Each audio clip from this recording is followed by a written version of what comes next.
saya akan menyampaikan dulu tugasnya seperti apa, dan nanti teman-teman bisa menanyakan jika sekiranya ada hal yang tidak jelas gitu ya. Karena ini level S2, maka jelas tidak mungkin soalnya itu pilihan ganda ya. Kalau soalnya hanya menghafal, ya tidak ada beda dengan level sebelumnya gitu. Sehingga tugas saya untuk teman-teman adalah untuk mereview jurnal dengan ketentuan yang sudah saya sampaikan, yang akan saya sampaikan. Jadi sebelum saya menyampaikan materi hari ini, saya izin men-share tugas review jurnal yang sebenarnya sudah sedikit informasi sudah saya sampaikan di slide sebelumnya ya, di slide pertemuan sebelumnya, tetapi saya melakukan sedikit perubahan untuk waktu pengumpulan. Izin share screen, nggih.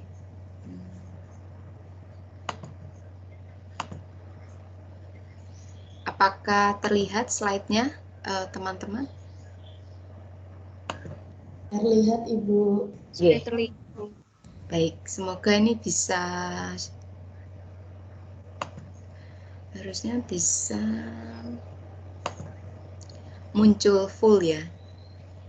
Seringnya itu kalau di full-kan itu sering tidak bisa muncul. Apakah terlihat versi full-nya?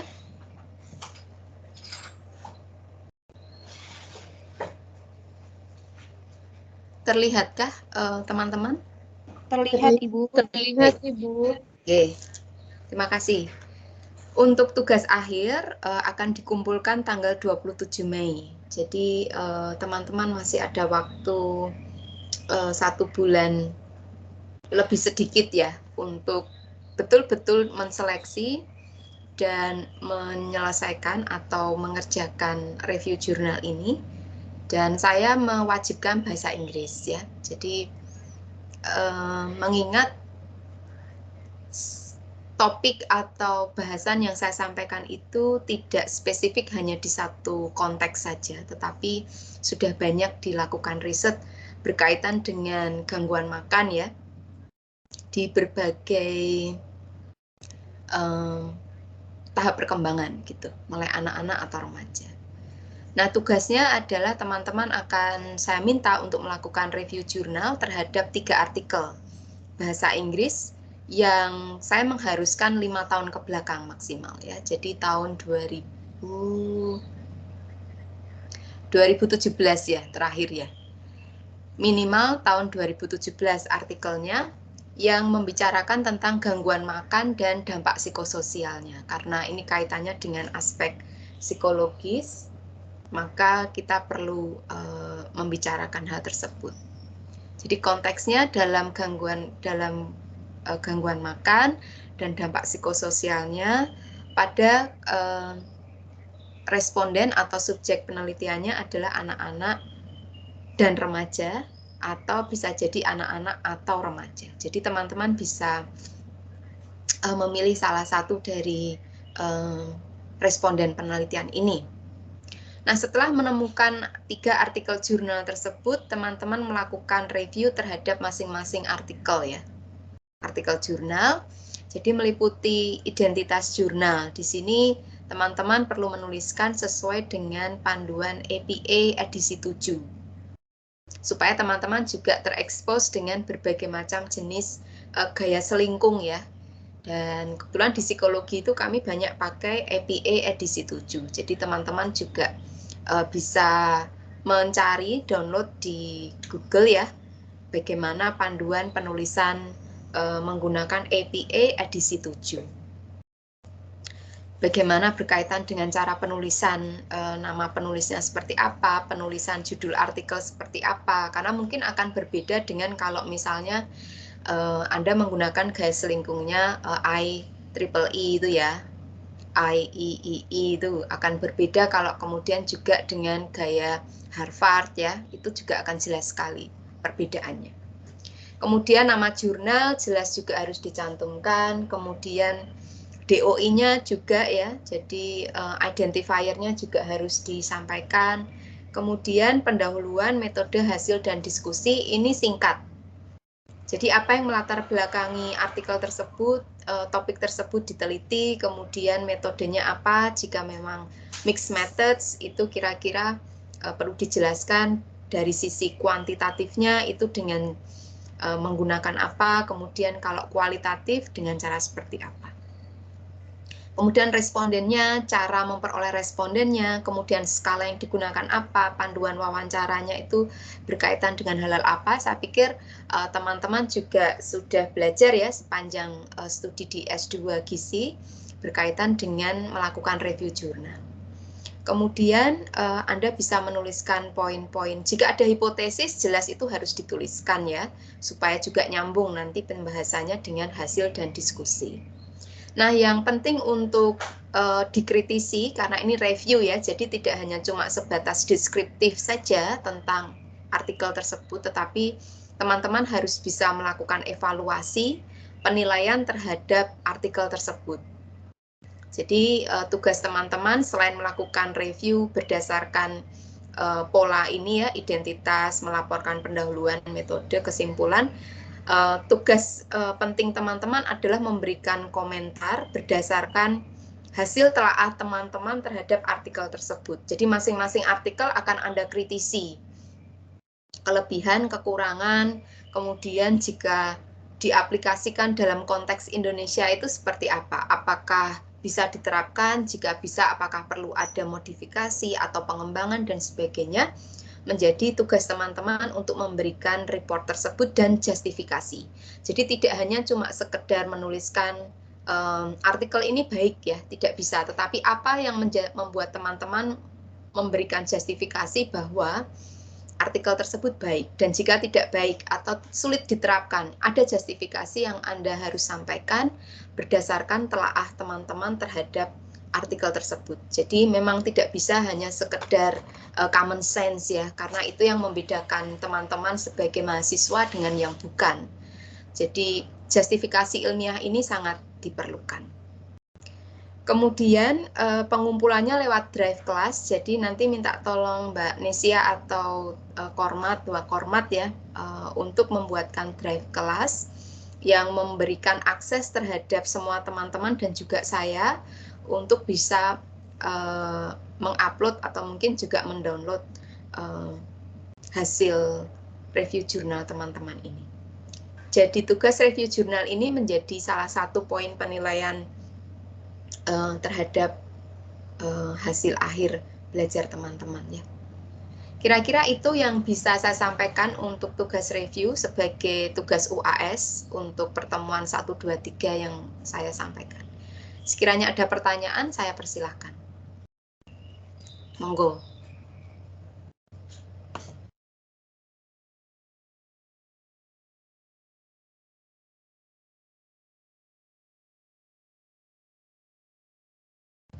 Apakah sudah jelas atau ada yang mau ditanyakan?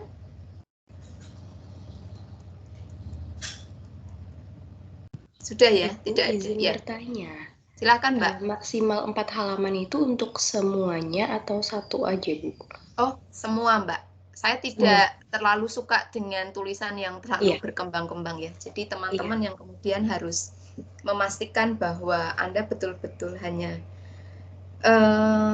narasi, tapi narasinya tidak bulat gitu kalau orang Jawa bilang ya. Jadi tidak berputar-putar, tapi to the point sesuai dengan pertanyaan yang saya berikan.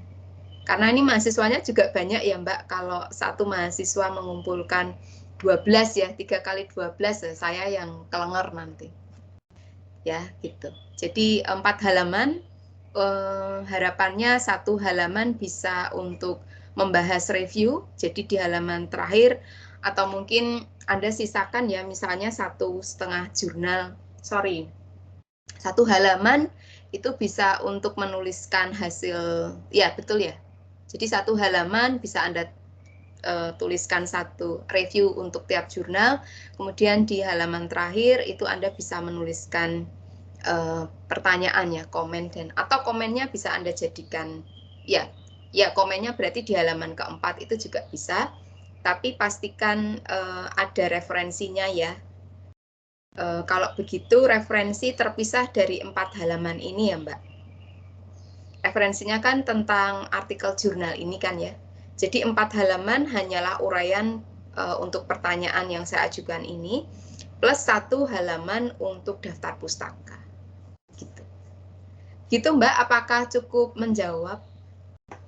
Iya, baik Ibu. Terima kasih banyak. Ya, sama-sama. Ada lagi yang mau ditanyakan?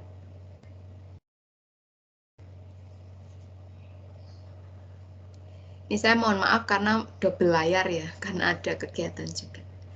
Kalau tidak ada, saya izin stop share. Saya akan mulai dengan materi hari ini. Ups. Untuk materi hari ini, silakan teman-teman masuk ke sebentar. Ke joinpd.com. Kemudian Anda mengklik bukan mengklik tapi menuliskan kode berikut ini. Apakah terlihat tampilan saya? Sudah terlihat Ibu. Oke. Silakan masuk ke JoinPD, saya izin off cam.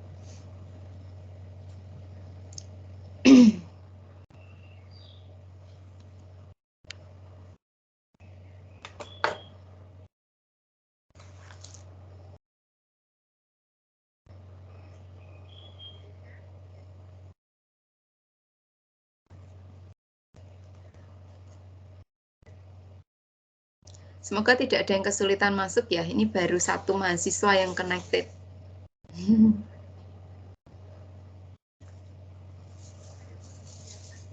joinpd.com, Anda ketik kodenya, tidak usah di spasi, digabung.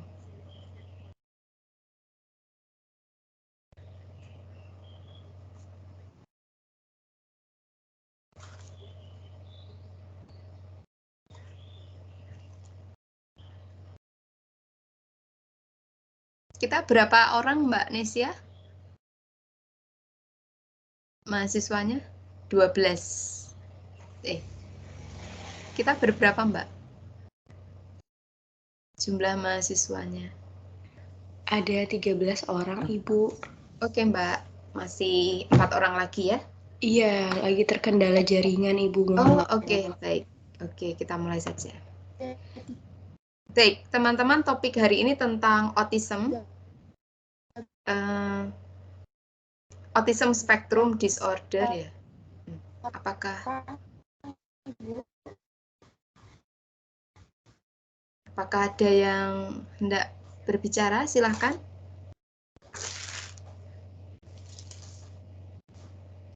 Oke, ya. Mungkin kalau ada kendala jaringan bisa menulis di papan chat supaya bisa direspon oleh teman-teman yang lain. Karena saya share screen ya, jadi agak susah untuk menulis di papan chat.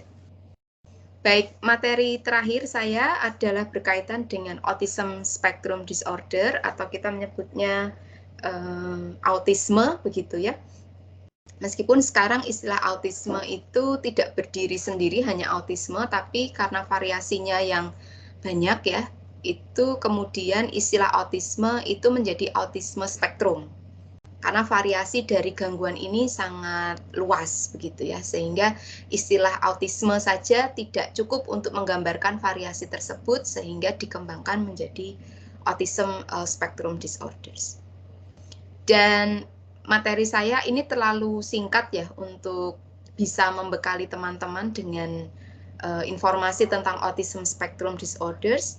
Oleh karena itu, teman-teman memang kemudian perlu membaca banyak artikel, bisa textbook atau artikel berkaitan dengan autism spectrum dan juga berkaitan dengan psychological problems atau mungkin berkaitan dengan comorbid dari autism spectrum disorders yang memang perlu teman-teman ketahui sebagai bagian dari profesi teman-teman. Dan secara spesifik kita nanti akan membicarakan tentang salah satu gangguan yang selama ini banyak dikeluhkan ya, atau yang selama ini banyak dilekatkan pada autism spectrum disorders. Nah, yang menarik bagi Anda mungkin ya adalah pertanyaan kenapa Anda harus belajar Autism Spectrum Disorders. Nah, oleh karena itu untuk memberikan Anda Anda mungkin juga memikirkan hal ini, saya meminta Anda menuliskan tentang Autism Spectrum Disorders. Sebentar, oops. Mengapa Anda mempelajari Autism Spectrum Disorders? Kenapa Anda belajar secara spesifik tentang topik ini gitu?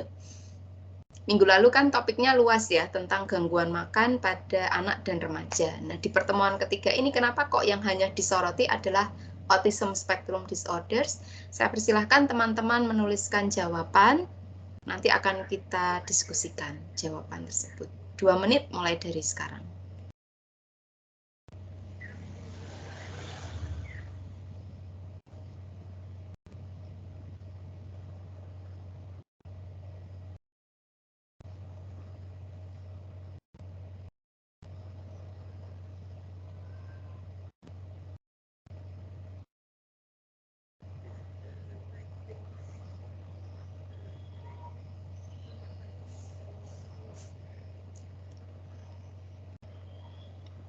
Tidak ada jawaban yang salah ya teman-teman, jadi silahkan tuliskan saja. Ya, kita lihat jawaban. Autisme sudah banyak.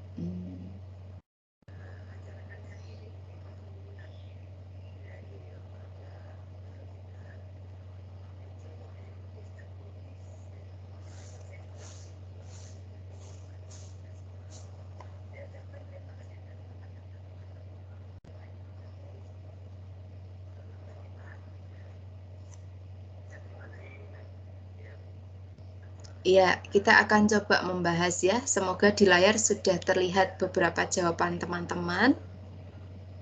Ya, saya akan meminta beberapa Anda untuk menjawab ya, atau untuk mengelaborasi jawaban Anda. Ya.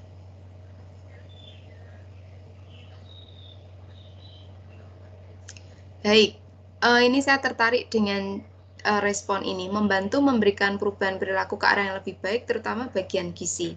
Silahkan bisa dielaborasi, Mas atau Mbak yang menjawab, memberikan respon ini. Saya persilahkan.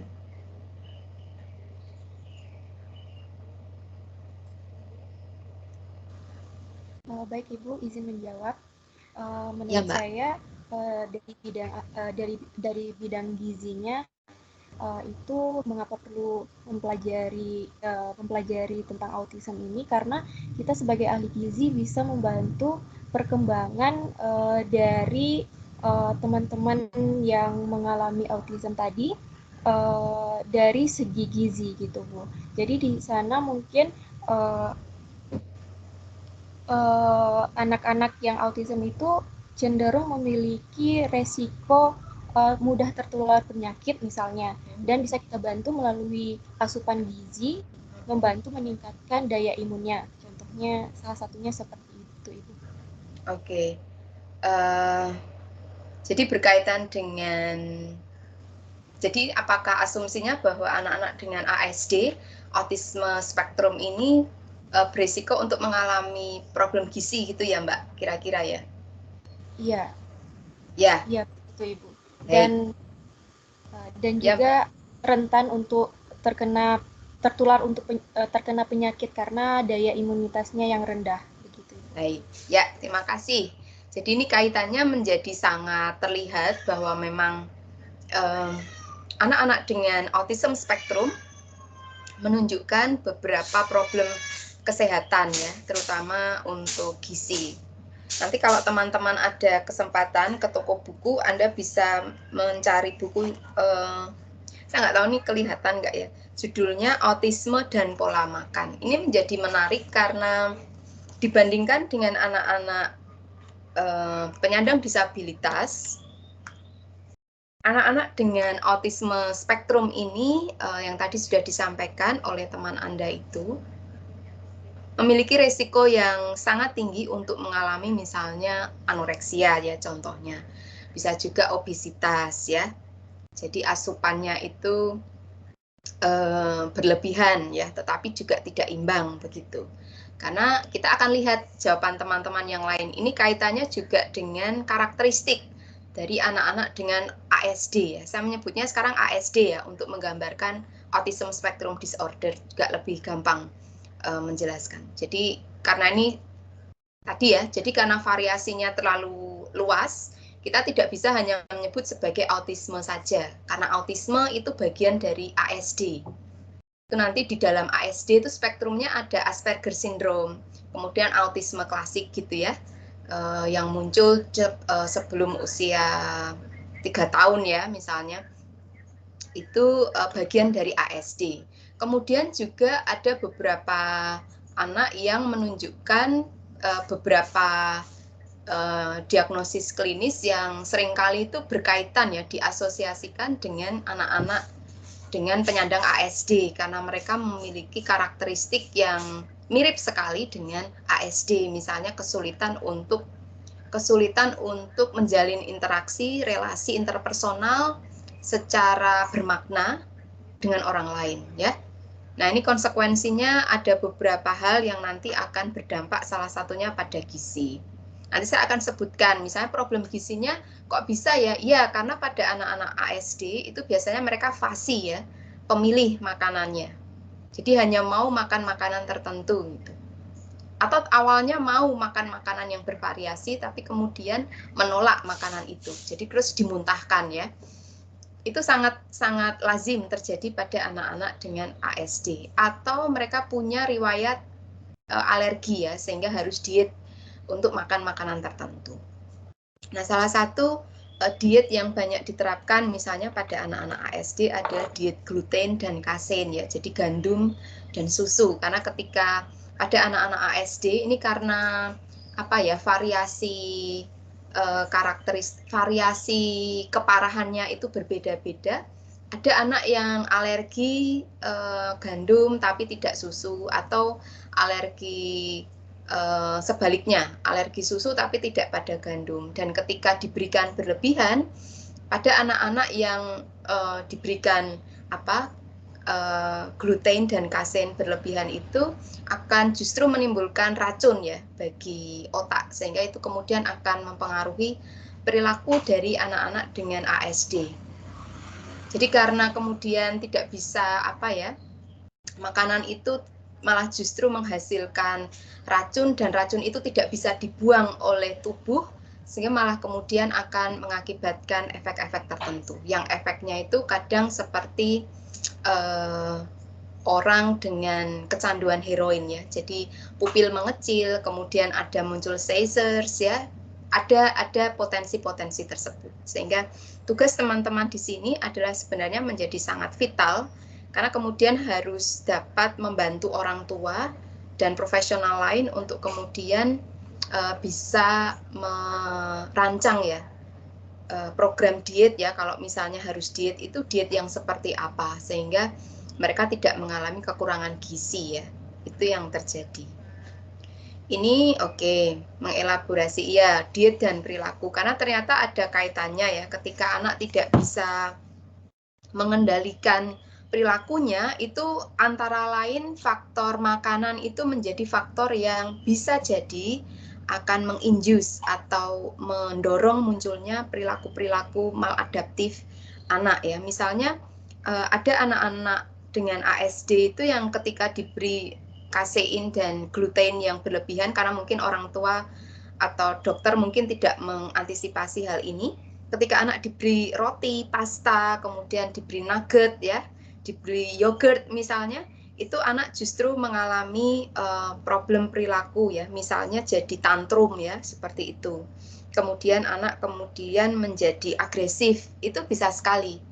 Sehingga hal-hal ini harus dilakukan anamnesis yang sangat menyeluruh berkaitan dengan bisa jadi makanan yang dikonsumsi oleh anak-anak dengan ASD, karena memang sangat dalam banyak penelitian itu justru banyak ditemukan keterkaitan antara makanan yang dikonsumsi anak ASD dengan perilaku. Ya, ini yang terakhir ya. Ini ya ada makanan-makanan yang tidak dianjurkan, karena ketika justru itu diberikan akan kemudian mendorong munculnya perilaku-perilaku yang maladaptif tadi. Anak menjadi ini, yang tadi saya bilang ya, bisa jadi anak mengalami halusinasi, bisa juga seperti itu, kemudian juga mereka menjadi sangat agresif, menyerang, menggigit, memukul, dan sebagainya. Atau kemudian menjadi sangat terlalu hiperaktif ya, sebagai efek dari makanan yang dikonsumsi. Sehingga itu sebabnya teman-teman memperoleh materi ini secara spesifik untuk menunjukkan bagaimana keterkaitan antara makanan dengan munculnya gangguan perkembangan, khususnya pada anak-anak dengan ASD. Baik, ya.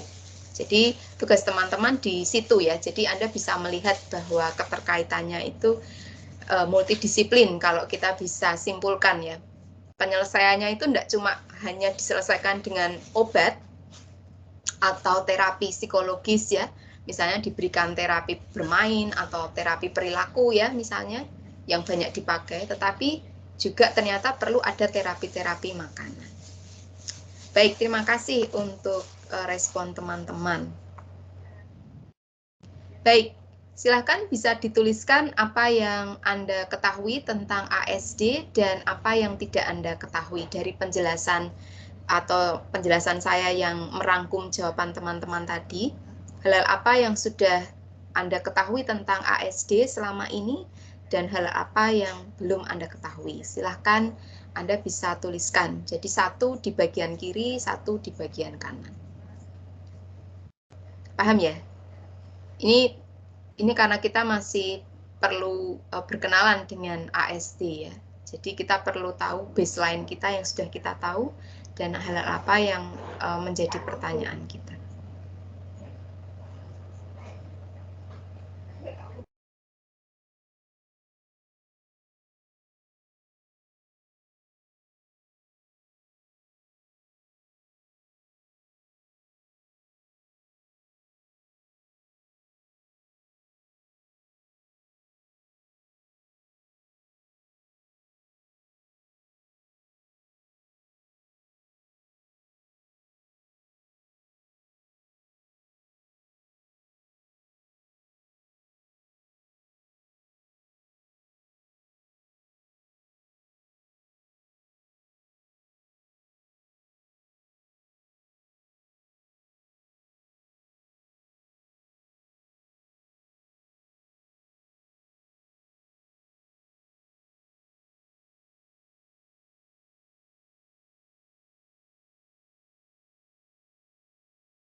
Silakan bisa menuliskan teman-teman atau tidak bisa ditulis ya. Kok saya belum melihat respon.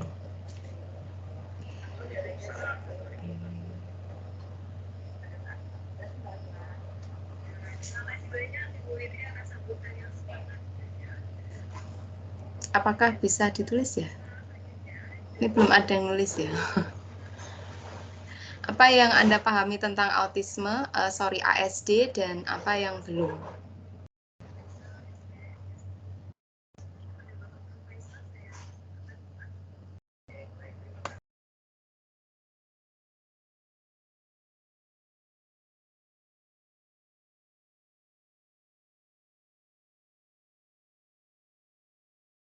Dua menit lagi ya. Nggak ada yang salah, silahkan. Justru ini menjadi baseline kita atas dasar informasi yang sudah kita. Kalau memang nggak tahu ya ditulis saja. Yang nggak tahu di bagian mana bisa dituliskan.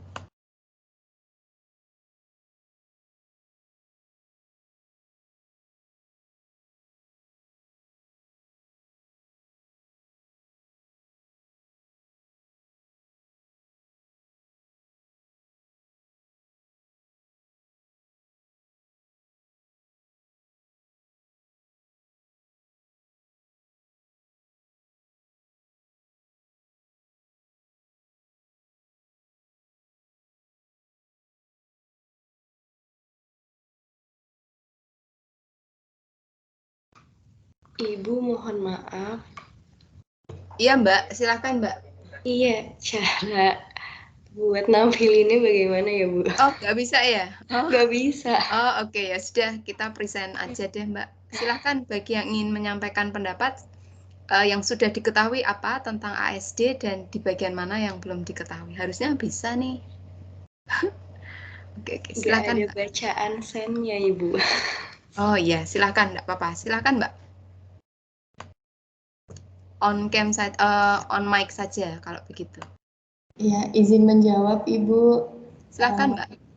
ASD atau Autism Spectrum Disorder yang kita sering kenal dengan autisme itu merupakan gangguan yang mempengaruhi perkembangan kognitif, komunikasi, dan juga perilaku. Kemudian apa yang saya belum ketahui adalah biasanya kan penderita ASD itu melakukan terapi. Kemudian seberapa persen keberhasilan dari terapi tersebut? Misalnya pada komunikasi seperti itu, apakah lebih baik, maksudnya bisa meningkatkan komunikasi si anak atau bagaimana? Terima Terima kasih, kasih Mbak. Ya, jadi kaitannya dengan seberapa efektif ya, ini menjadi hal yang juga bervariasi temuannya kalau kita bicara tentang terapi, tetapi bahwa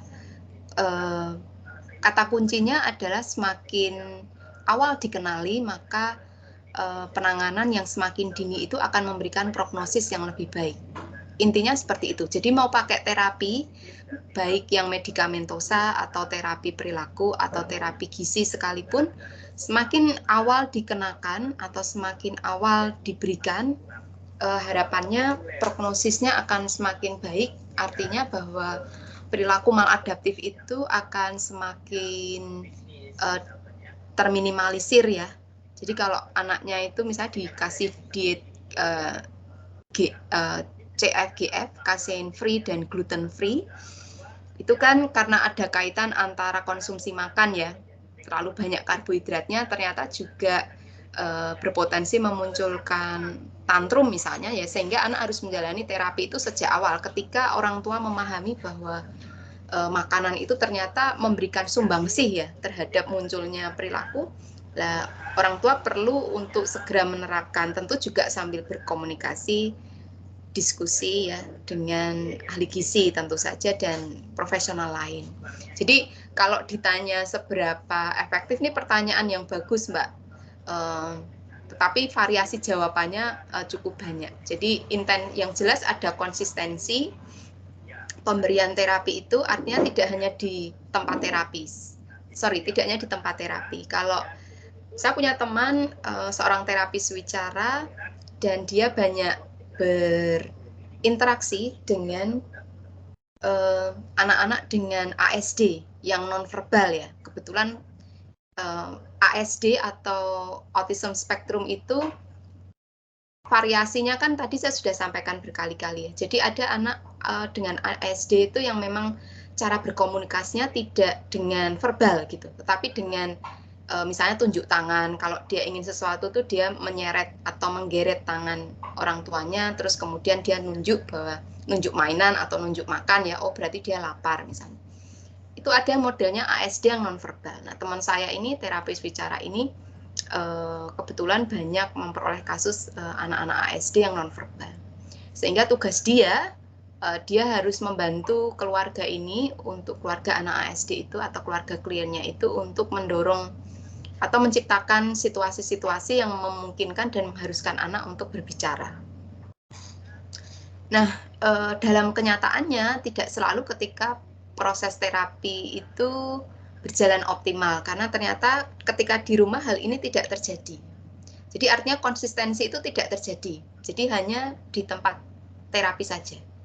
Nah, kalau kondisi ini yang terjadi, pertanyaan Mbak tadi ya, seberapa efektif? Ya tidak efektif.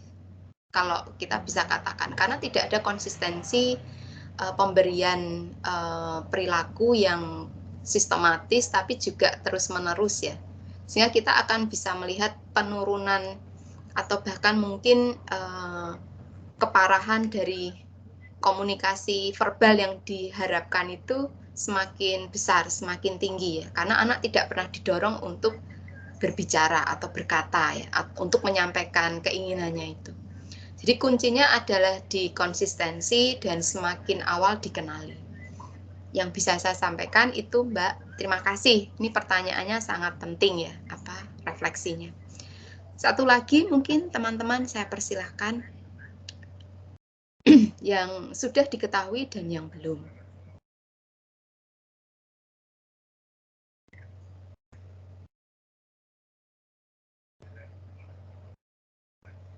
Monggo, ini menarik bahasan kita. Kalau tidak, saya teruskan. Mungkin ada satu lagi yang ingin menambahkan yang belum diketahui dan yang sudah diketahui tentang ASD.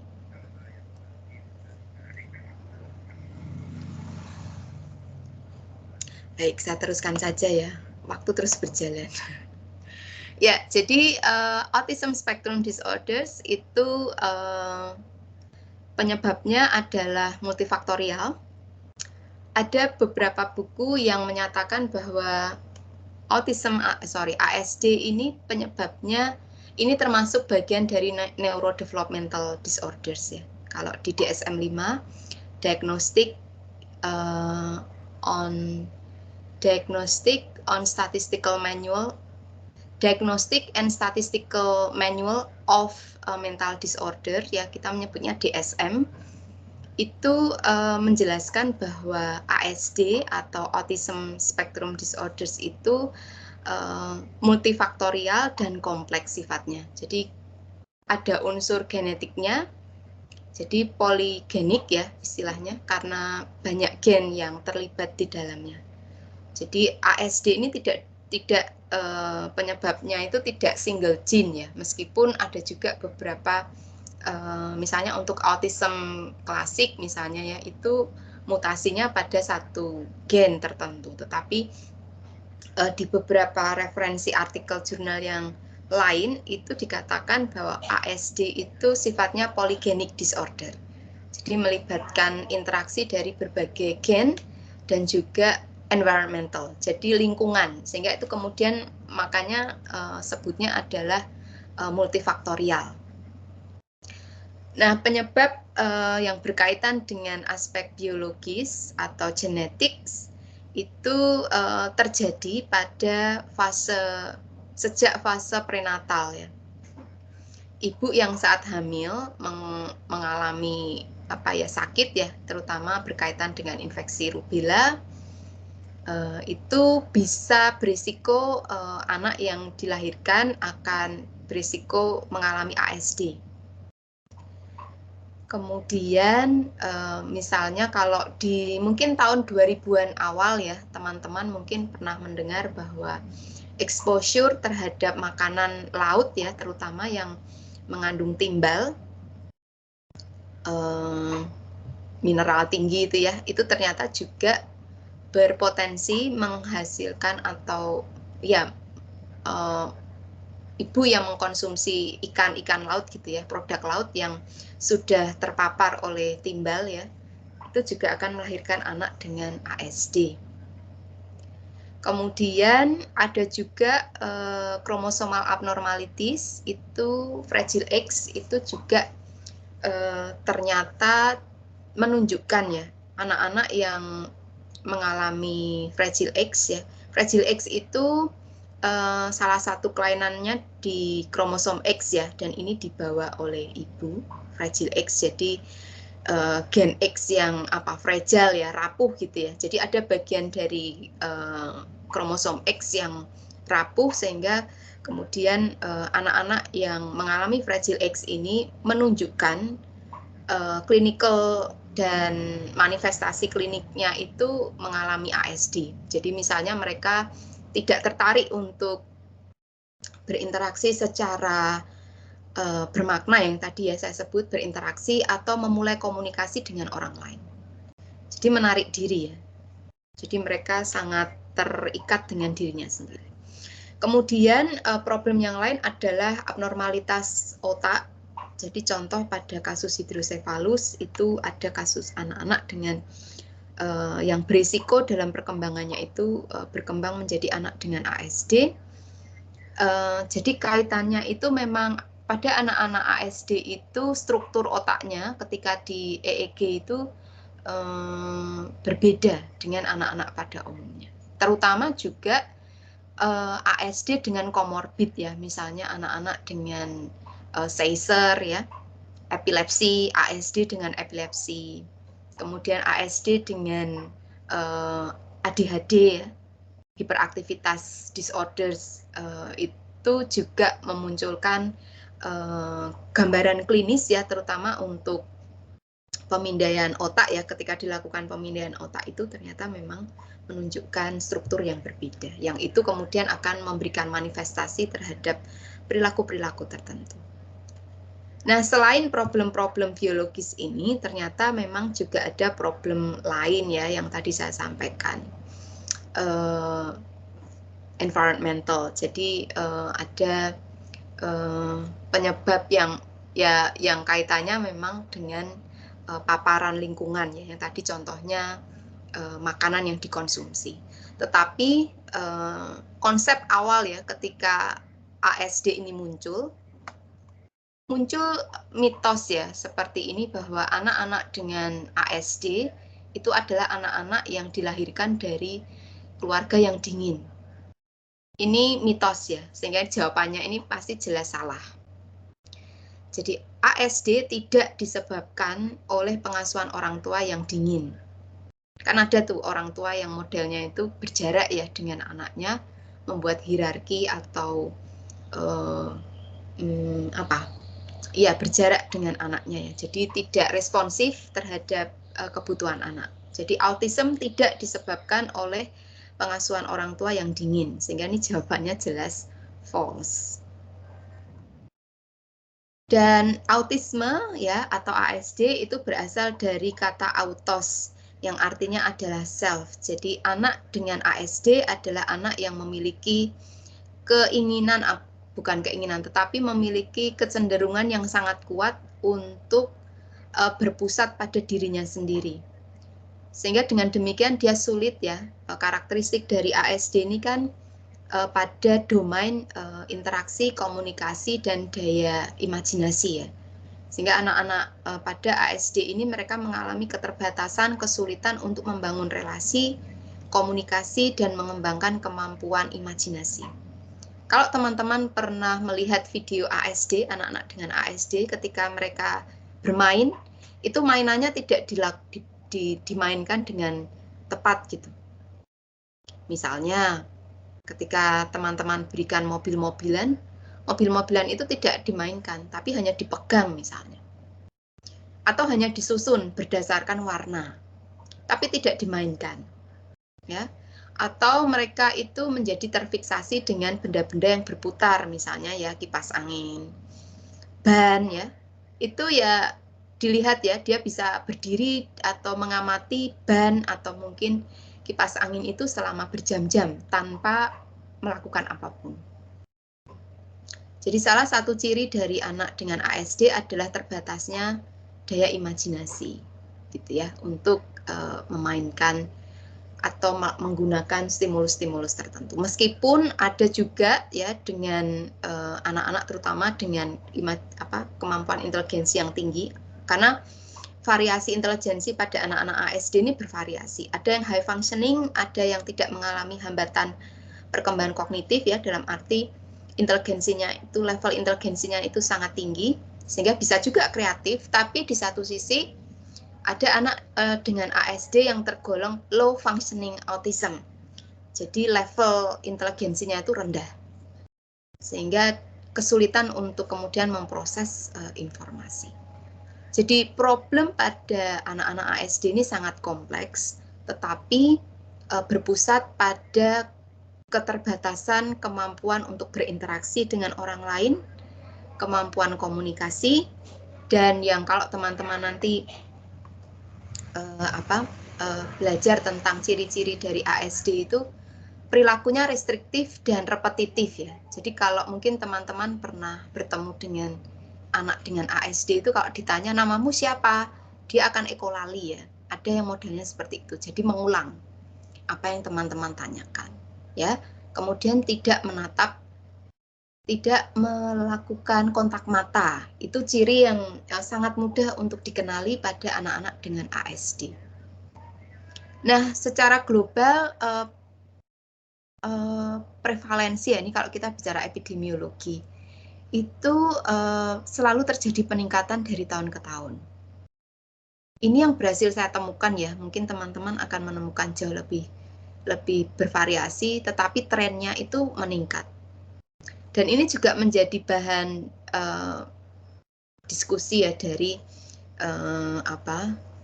peneliti ya, kenapa laki-laki itu justru berisiko lebih tinggi daripada perempuan untuk mengalami ASD ya. Ini juga belum ada jawaban yang sahih gitu.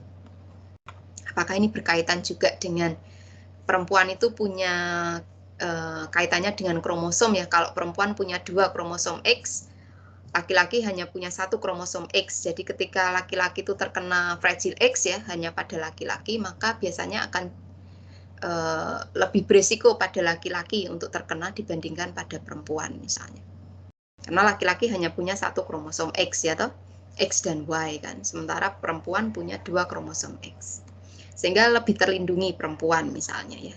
Asumsi itu mungkin yang bisa kita munculkan meskipun belum tentu itu kuat untuk menjelaskan kenapa laki-laki itu memiliki resiko yang lebih tinggi untuk terpapar ASD.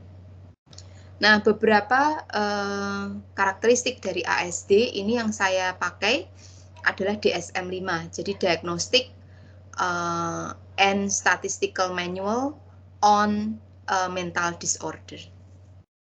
DSM ini terus mengalami perubahan dan yang paling baru atau yang paling advance itu adalah DSM-5, diterbitkan tahun 2015 oleh Ikatan Psikiater Amerika ya.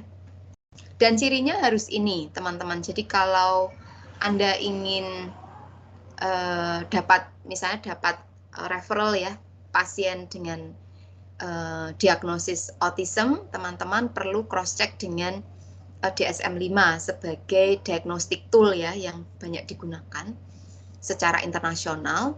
Jadi teman-teman perlu meng-cross check dengan tools ini.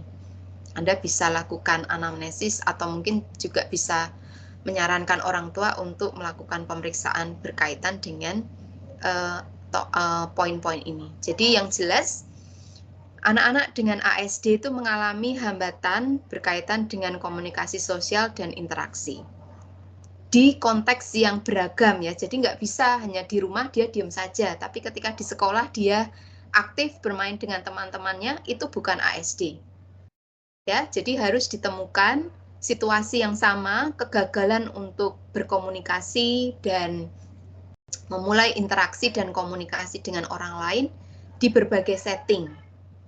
Nah, berbagai setting ini yang harus ditemukan. Jadi tidak bisa hanya di satu konteks lokasi saja. Nah, bentuknya seperti ini ya. Jadi sulit untuk melakukan komunikasi timbal balik. gagal untuk menginisiasi atau memulai interaksi. Kemudian adanya defisit pada komunikasi nonverbal. Jadi eye contact itu tidak ada. Kalau kita berbicara kan harus ada kontak mata, ini tidak terjadi pada anak-anak dengan autism spektrum. Kemudian mempertahankan relasi. Pada anak-anak dengan ASD, mereka mengalami kesulitan untuk mempertahankan relasi dengan orang lain. Tidak tertarik untuk berelasi dengan teman sebaya, ya. Ini harus ditemukan, ini harus ada untuk bisa menegakkan diagnosis seorang anak itu mengalami ASD. Karakteristik lain adalah perilaku repetitif berulang, ritual ya. Jadi kalau yang sering mungkin pernah teman-teman jumpai, misalnya ini kaitannya dengan makan, ya dia hanya mau makan makanan tertentu, misalnya makanan instan ya, hanya makanan instan saja ya. Ketika orang tuanya kemudian memodifikasi dengan makanan yang lain, dia akan tantrum ya, akan menolak makanan tersebut. Ini kaitannya dengan repetitive pattern ya, jadi perilaku berulang, kemudian juga ritual-ritual, atau ini kaitannya juga dengan makanan yang dikonsumsi juga ya hanya mau makan itu ya. Jadi ini kan ritual ya, hanya mau makan makanan tertentu.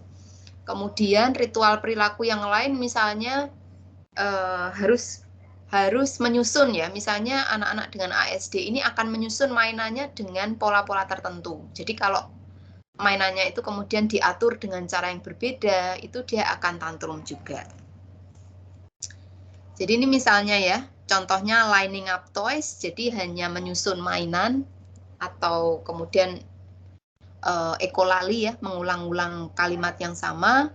Kemudian insisted terhadap ritual, jadi kalau ada perubahan termasuk pada tadi makanan yang dikonsumsi, karena anak merasakan ada perubahan tekstur makanan yang berbeda ya mungkin, dia akan menolak. Sehingga itu yang tadi saya sampaikan di awal, biasanya anak-anak dengan ASD ini fussy ya, termasuk fussy atau picky eating ya, jadi milih-milih gitu. Yang mau dimakan hanya makanan tertentu. Nanti teman-teman mungkin akan menemukan kasus-kasus tersebut di praktek Anda ke depan misalnya. Kemudian restricted, kemudian tadi saya sampaikan ya, kemudian hyper atau hyporeactivity. Jadi ada anak-anak yang menjadi sangat sensitif terhadap perubahan makanan, bisa jadi karena sensorinya itu terlalu hipersensitif. Jadi ketika ada makanan, ketika makanan itu diubah ya polanya, atau mungkin susunan makanan, jenis makanan yang dikonsumsi itu berubah, itu karena bisa jadi anak mengalami hypersensitivity. Jadi sensorinya itu sangat sensitif ya untuk menangkap bahwa ini ada makanan yang berbeda dengan yang biasa dia konsumsi. Nah, anak-anak dengan ASD ini memang biasanya problem besarnya adalah di sensorinya itu ada yang sangat hipersensitif. Yang pernah saya temukan itu ada anak-anak ASD yang mengalami hipersensitivitas terhadap suara ya. Jadi kalau saya waktu itu saya pakai mic ya karena mengisi acara, dan saya lihat ternyata ada anak ASD di ruangan tersebut, dan ketika saya mulai berbicara dengan mic itu dia menutup kedua telinganya ya. Kemudian ya itu karena salah satu reaksi ya, karena dia terlalu hipersensitif terhadap stimulus, terutama stimulus audiovisual, termasuk juga taktil ya.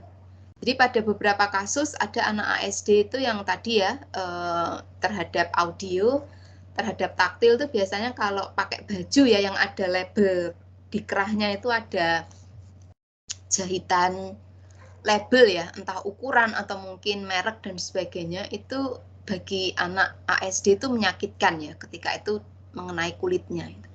Itu karena memang dia mengalami hipersensitif terhadap sensori, terhadap sensor tertentu. Ini contohnya.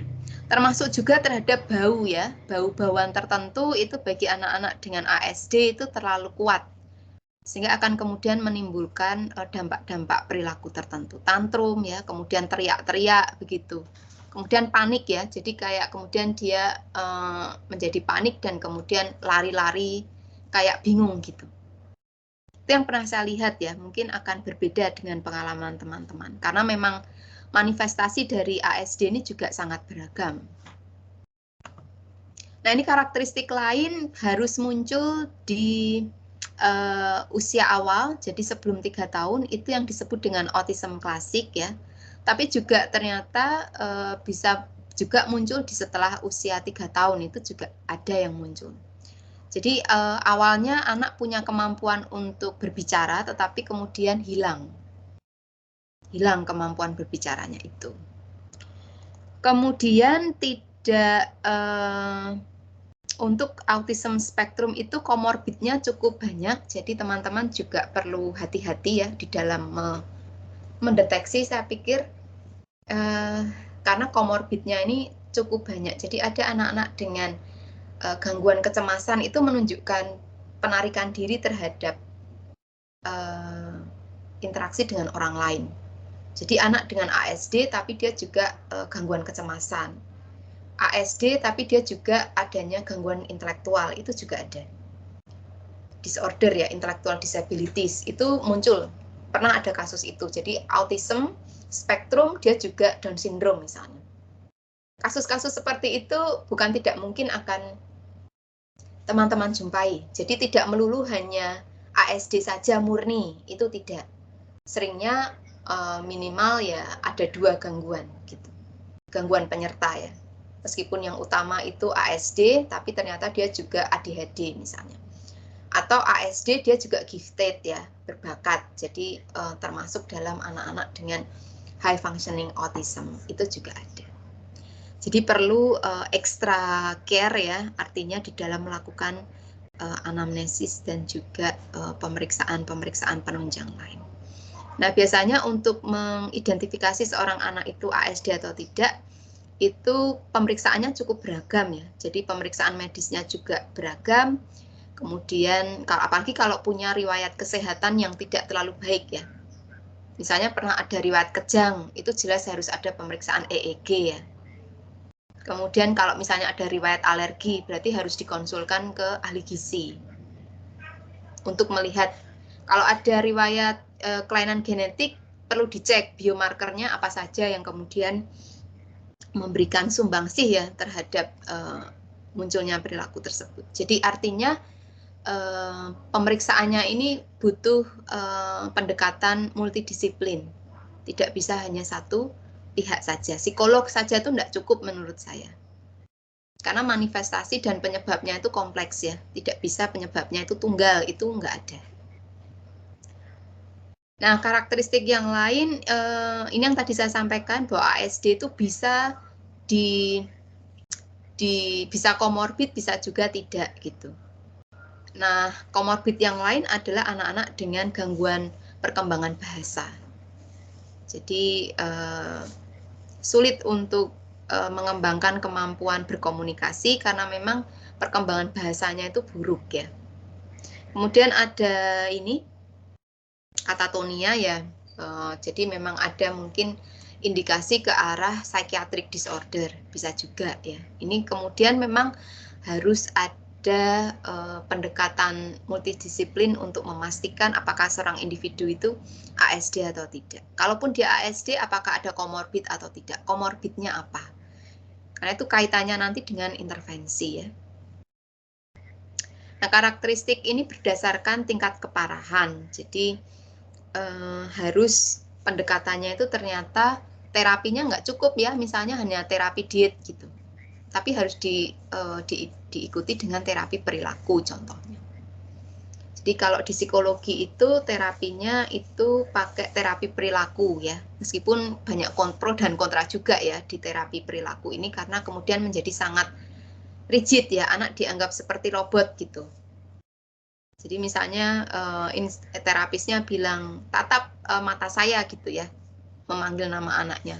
Itu pada beberapa terapis ini jenis-jenis terapi yang seperti itu tidak terlalu tepat. Atau terapi floor time ya, itu sambil bermain kemudian terapis atau keluarga itu mencoba untuk membangun relasi dengan anak.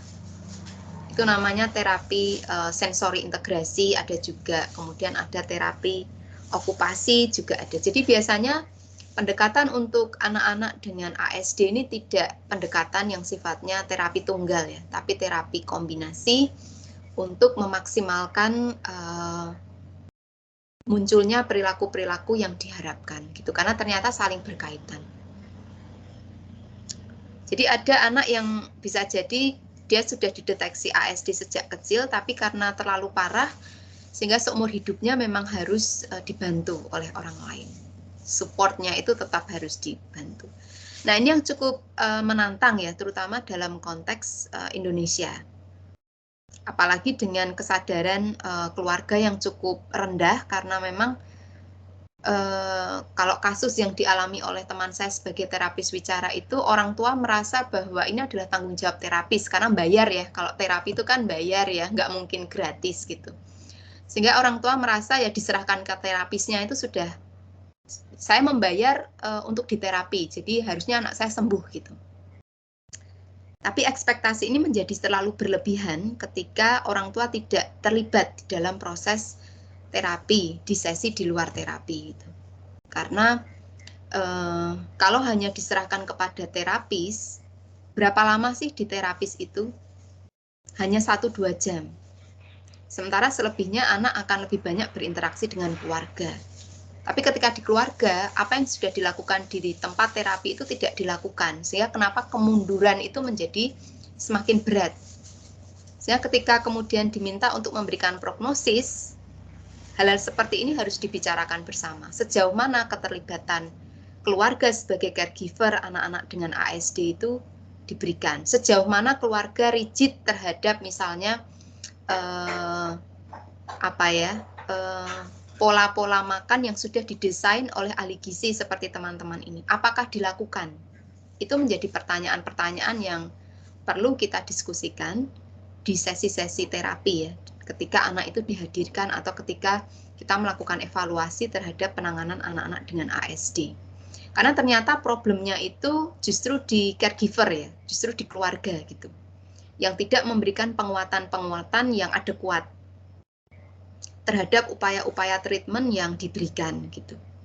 Ya ini problemnya kenapa tidak adekuat juga kompleks gitu. Mulai dari finansial ya, karena memang mendampingi anak-anak dengan ASD ini kan bisa dikatakan karena ini neurodevelopmental disorder ya, sehingga ini seumur hidup gitu. Sehingga teman-teman bisa membayangkan kalau keluarga punya anak dengan ASD, maka bebannya ini akan seumur hidup gitu. Yang akan berdampak pada keluarga itu sendiri. Finansial akan terpengaruh, kemudian interaksi antar anggota keluarga juga pasti terpengaruh juga gitu. Sehingga problemnya itu tidak hanya problem medis saja atau problem gizi saja, tapi ternyata problem sosio-emosi, kemudian problem ekonomi itu ternyata juga berperan di dalam penanganan anak-anak dengan ASD. Apakah ada komentar mungkin sampai di sini sebelum saya membicarakan terlalu jauh ya? Silahkan teman-teman, mungkin ada yang ingin disampaikan? Mungkin ada yang belajar hal baru atau mungkin ingin menanyakan beberapa hal berkaitan dengan autism spektrum, saya persilahkan.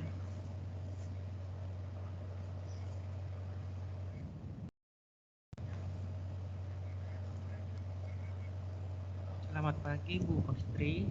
Ya, silakan Mas. Gini Bu, saya mau bertanya untuk masalah yang autism ini ya. Itu biasanya kan kalau seseorang yang sudah mengerti ataupun paham tentang dunia kesehatan kan pastinya ketika menemukan anak atau dalam satu keluarga itu mengalami hal seperti itu kan pastinya akan dibawa ke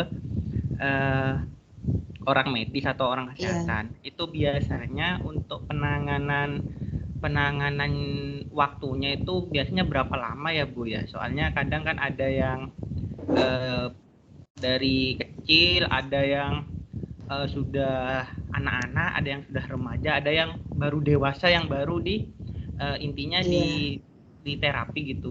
Terus yang paling efektif itu cara memberikan edukasi, terutama edukasi tentang berbicara itu berapa lama ya Bu ya untuk jangka waktunya? Seperti Ini, itu Bu. Terima kasih. terima kasih Mas. Ini pertanyaannya sulit semua ya. Berkaitan dengan kemampuan bicara, karena ini tadi yang saya sampaikan ya, dari contoh kasus teman saya, dari dia cukup banyak menangani kasus ASD anak-anak yang tipenya nonverbal ya, yang memang komunikasinya tidak dengan bicara. Sampai sekarang dia masih harus mengedukasi keluarga ya dalam hal ini untuk kaitannya dengan aktivitas-aktivitas apa yang bisa diciptakan oleh keluarga untuk mendorong anak-anak ASD ini berbicara. Teman saya sampai harus kemudian ada sesi yang dia sediakan untuk berdiskusi dengan orang tua untuk memberikan masukan terhadap orang tua berkaitan dengan aktivitas sehari-hari. Misalnya bermain ya, ketika bermain mainan ya, itu kira-kira ya sambil ngomong gitu. Jadi tidak bisa kemudian anak yang dibiarkan bermain sendiri, karena itu justru tidak mendorong anak untuk berinteraksi kan. Karena anak-anak dengan ASD ini kan sangat fokus terhadap dirinya sendiri. Sehingga tidak cenderung tidak peduli dengan situasi di sekitarnya, kan seperti itu. Nah, ini yang kemudian menjadi tantangan terapis atau mungkin teman-teman yang ada di praktisi kesehatan, karena memang psikoedukasi hal-hal seperti ini yang memang harus diberikan ke masyarakat, orang tua yang punya anak dengan ASD, bahwa kondisi sosial itu harus diciptakan untuk anak-anak dengan ASD ini, untuk mendorong mereka untuk berkomunikasi dan berinteraksi. Itu, Mas, itu pertanyaan saya, jawaban untuk pertanyaan ketiga ya. Pertanyaan kedua tadi gimana, Mas? Berapa lama ya?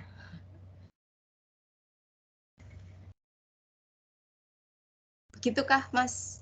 Yang pertanyaan pertama tadi apa ya?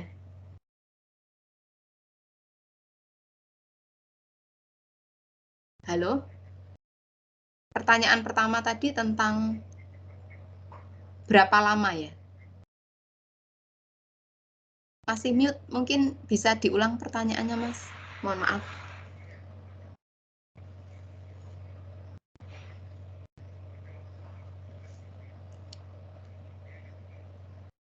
Ya, mungkin bisa dibantu mengulang pertanyaannya.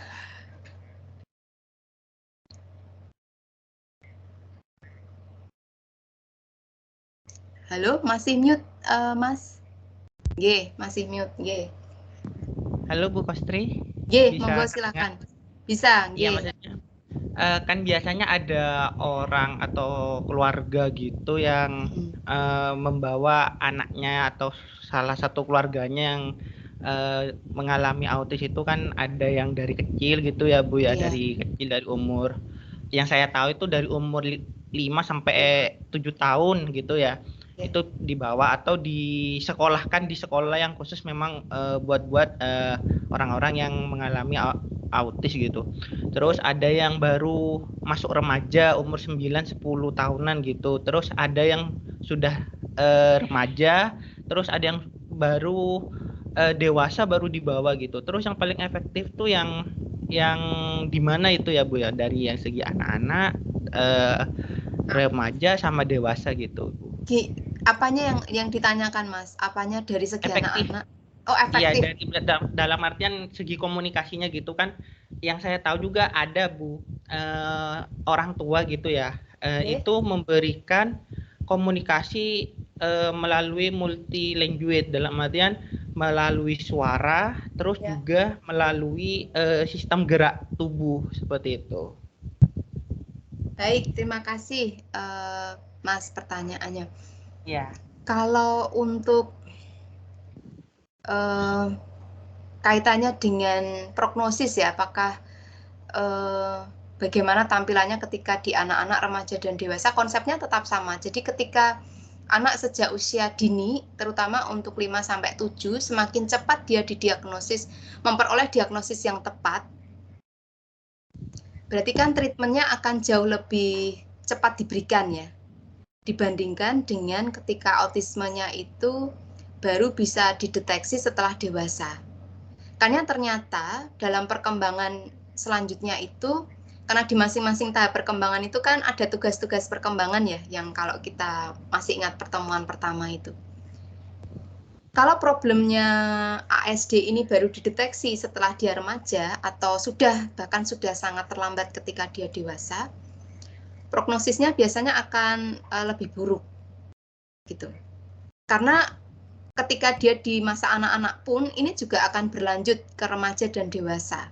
Tetapi manifestasi perilakunya itu akan jauh lebih terkendali ketika dia bisa di terapi ya misalnya atau di treatment itu sejak awal. Contohnya terapi makan lah ya misalnya ya, karena ini kaitannya dengan teman-teman sebagai ahli gizi.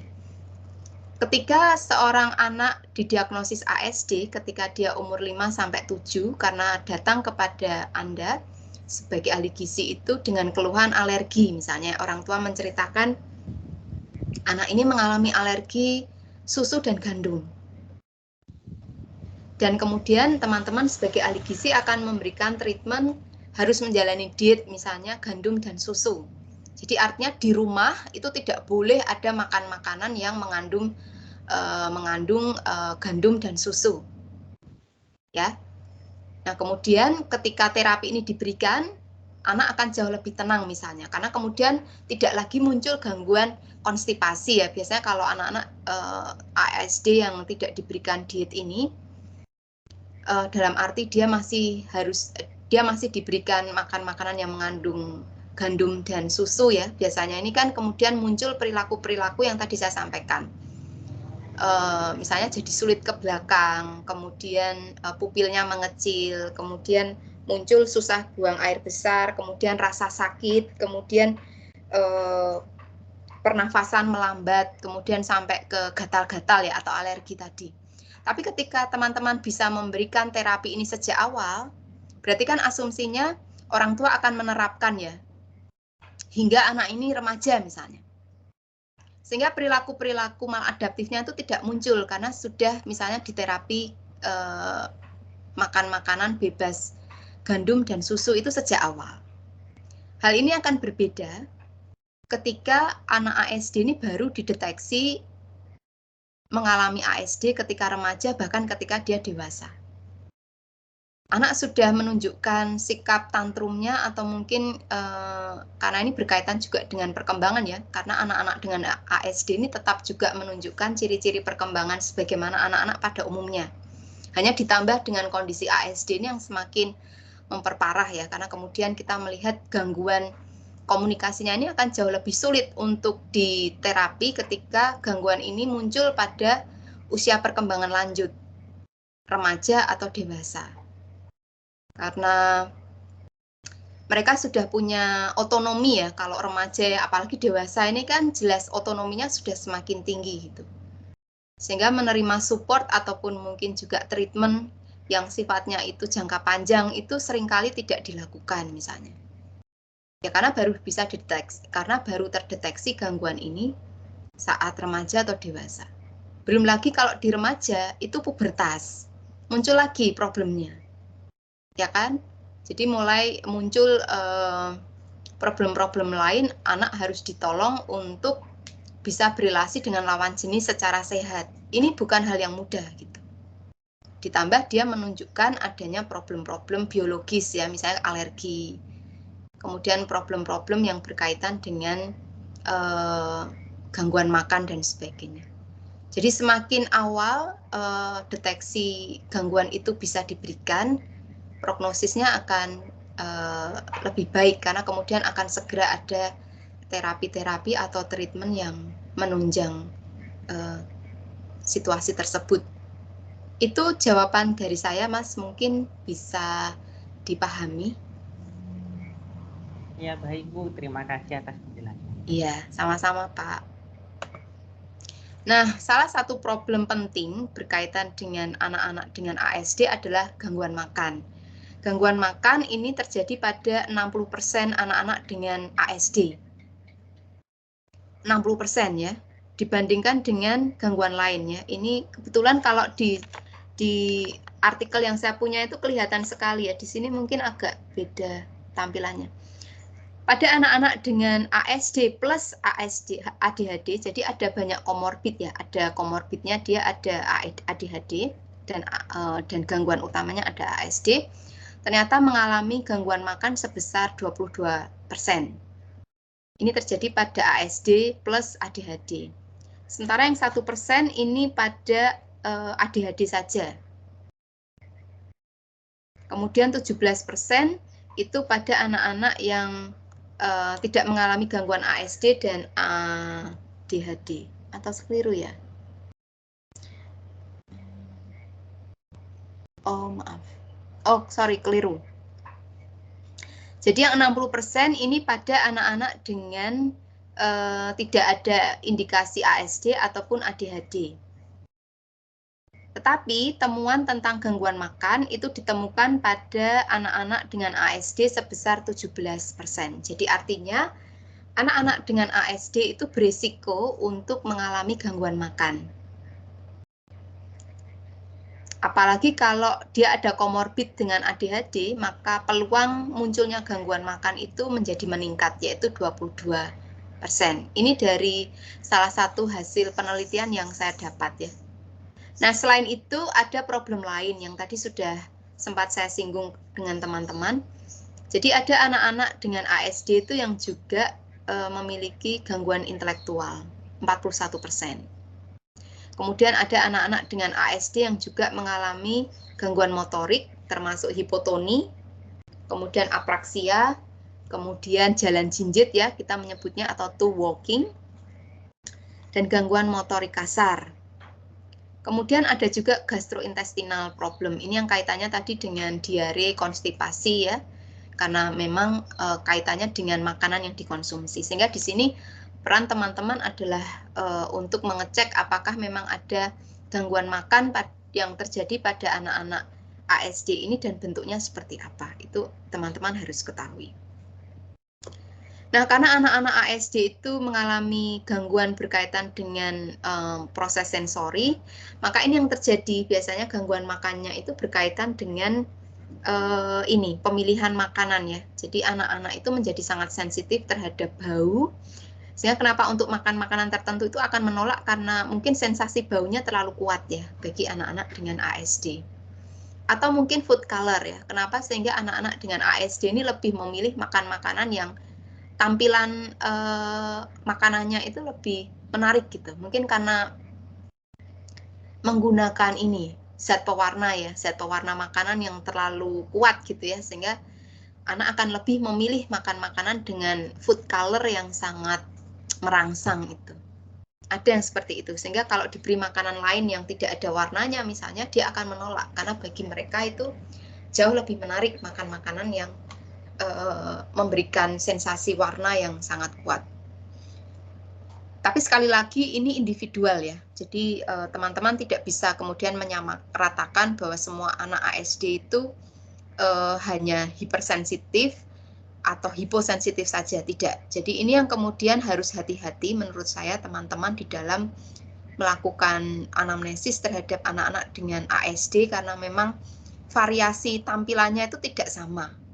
Sama-sama didiagnosis ASD, tapi manifestasinya itu bisa berbeda. Ini yang saya maksud. Sehingga kita tidak bisa lakukan penyamarataan gitu ya. Semua treatment akan harus sama, itu tidak bisa. Karena variasi gangguannya atau keparahannya itu berbeda-beda. Ada anak ASD yang tidak alergi. Tapi di satu kejadian yang lain itu mereka alergi. Sehingga ini penanganannya jelas akan berbeda ya. Nah, saya ada video tentang autism dan eating disorder. Apakah bisa dilihat? Sebentar.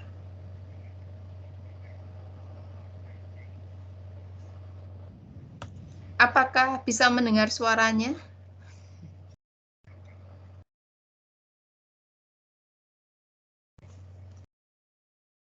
Bisa mendengar suaranya nggak ya, teman-teman? Belum mendengar, Ibu. Oh, belum mendengar. Baik, kalau gitu silakan. Gimana ya caranya? Baik, saya stop share dulu karena harus saya tampilkan suaranya di papan chat. Stop share. Computer sound. Today I want to talk about eating disorders. Sudah mendengar? Sudah, Ibu. And the link between. Oke. Cukup keras ya. Ini sudah saya polkan. Silahkan teman-teman amati video ini 4 menit, kemudian teman-teman bisa mereka-reka atau mungkin juga bisa memikirkan kenapa anak-anak dengan ASD itu rentan mengalami eating disorder. Ini karena native ya, jadi bahasa Inggrisnya mungkin juga sangat British gitu. Tapi saya pikir tidak masalah bagi teman-teman, bagi yang ingin menonton linknya nanti bisa mengulang ya, itu ada di channel ini. Autism and eating disorders. I'm going to talk to you about anorexia, avoidant and restrictive food intake disorder, and overeating. In a 2014 study, only 4% of 150 girls receiving treatment for anorexia as an outpatient at a London clinic had a diagnosis of autism. Yet 1 in 4, or 37.5%, scored above the cutoff on an autism screening questionnaire, suggesting a high level of autism traits in those receiving treatment for anorexia, despite not having a diagnosis. There are some overlapping traits between people diagnosed with anorexia and people diagnosed with autism. They both tend to fixate on tiny details, making it harder to see the bigger picture. Both crave routines, rules, and rituals. Both have difficulties making friends and sustaining social relationships, even before the diagnosis of anorexia. And both have difficulty with mentally switching between different tasks. Controlling food or weight is a way to either fit in with peers and/or alleviate overwhelming anxiety. When starving, anxiety feels less important and passes more quickly. Therefore, starving oneself is an extremely unhealthy emotional regulation tool. Another eating disorder common in the autism community is avoidant and restrictive food intake disorder. This involves having highly selective eating habits and/or disturbed food intake patterns. Some common challenges that people with this disorder experience are difficulty digesting food, avoidance of specific types of food textures, colours or smells. Sound familiar? Eating at an abnormally slow pace and just generally having a lack of appetite. This eating disorder is most common in children, but some cases do persist into adulthood. It frequently occurs as a comorbidity with autism and ADHD, which makes sense when you think about sensory issues around food. No. Now I want to talk about overeating. Not officially an eating disorder, but a common problem for those on the autistic spectrum, which can ultimately lead to binge eating disorder. A 2014 study of more than 6,000 children and teens with an autism spectrum condition found that they are more than twice as likely to be overweight and nearly 5 times as likely to be obese as their neurotypical peers. Some of the reasons I think autistic people might be more likely to overeat are sensory issues around food can lead to unhealthy food choices, problems with interoception. Interoception is our awareness of our body's internal processes, such as feeling our heart beating. Problems with interoception mean we might not recognise when we're full. Comfort eating to combat anxiety. And finally, eating as a stim. So what should you do if you're concerned about your eating habits? See a professional, ideally someone who's trained in both autism and eating disorders. I first started struggling with anorexia in my late teens, and it's been an ongoing battle ever since. And at times I've seen a therapist and found that really helpful in terms of combating that illness. Work on those strategies to reduce anxiety and promote wellness. Things like sensory strategies, routine, and energy accounting. I've made videos on all of these topics and I'll leave links to them in the description box. Don't feel embarrassed or ashamed of your eating challenges. It's not easy being neurodiverse in a world that wasn't designed for us, and it's no wonder that we all encounter some problems along the way. As I mentioned, I've had challenges with my eating for a long time now. So if you'd like me to make another video sharing my personal experiences and where I'm at with that now, then do leave me a comment in the comment box below and I'll add it to my schedule. Also, while we're here, can I mention that I run a members only club here on YouTube. This is to enable me to keep making the content that I make here on YouTube for disabled and neurodiverse people. In addition to supporting me, you'll also receive some great perks like a sticker, exclusive videos just for you, community posts and more. Click the join button on my channel to find out more. If you found this video useful, please hit the like button. Baik, saya cut ya, karena ke belakang tuh lebih ke kalau teman-teman suka beri komen gitu. Baik, apa yang bisa Anda pelajari dari video singkat ini? Kaitannya dengan anoreksia dan autism spectrum.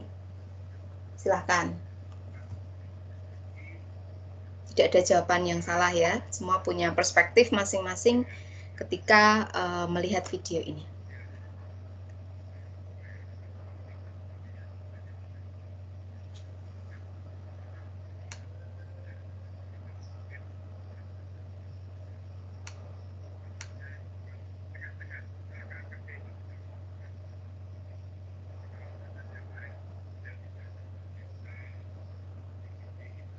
Silahkan teman-teman, apa yang didapat dari video ini?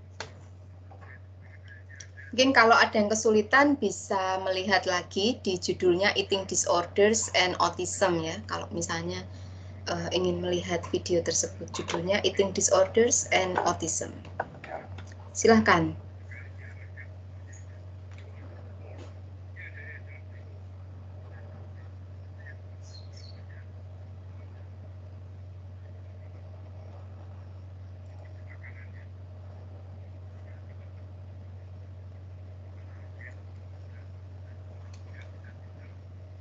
Apa yang menyebabkan terjadinya eating disorders pada anak-anak atau individu dengan ASD? Kenapa banyak muncul eating disorders pada individu ini? Silahkan.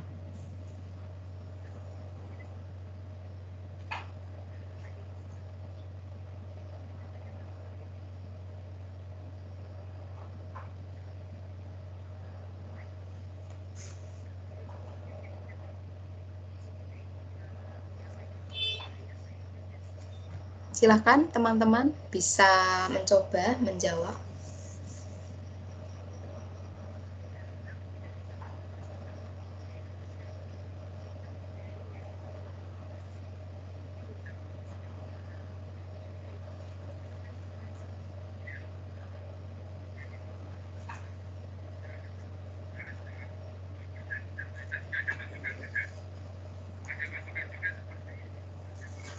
Monggo, silahkan.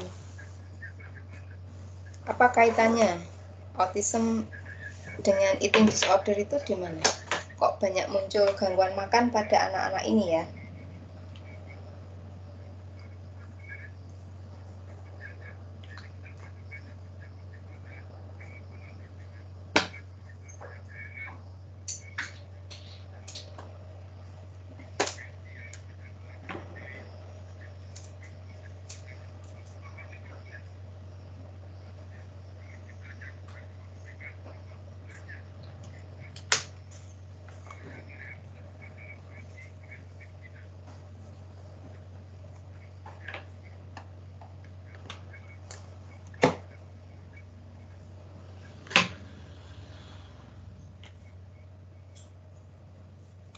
Silahkan, sebelum kita beranjak ke materi yang lain.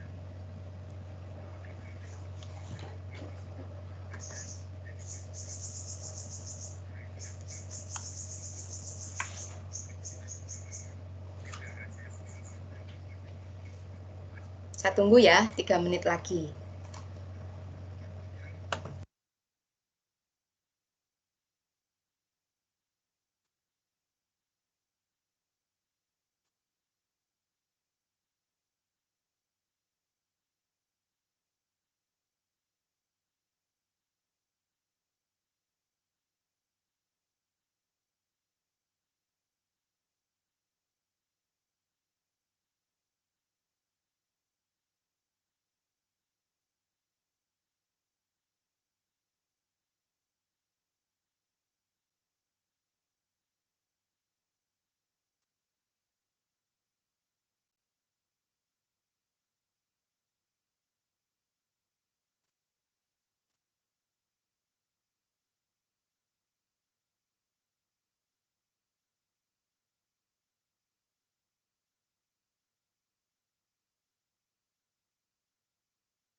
Ya, monggo silakan teman-teman.